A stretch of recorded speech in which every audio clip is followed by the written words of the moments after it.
זה לכל יהודי. שופטים ושוטרים תיתן לך בכל שעריך. מה זה בכל שעריך? לכל אדם יש לו 7 שערים. 2 עיניים, 2 נחיריים, 2 אוזניים ופה. זה 7 שערים של האדם. ובפרט שאתה הולך להיכנס לחודש אלול, תשים לך שערים נעולים, מה אני רואה, מה אני מריח, מה אני שומע, מה אני מדבר. תיתן לך בכל שעריך.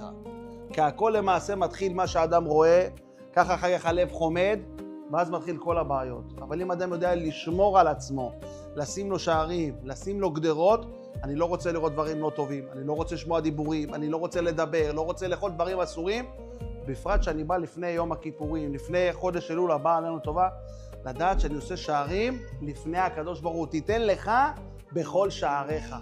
כשאדם עושה את זה, הוא זוכה לבוא ליום הכיפורים נקי.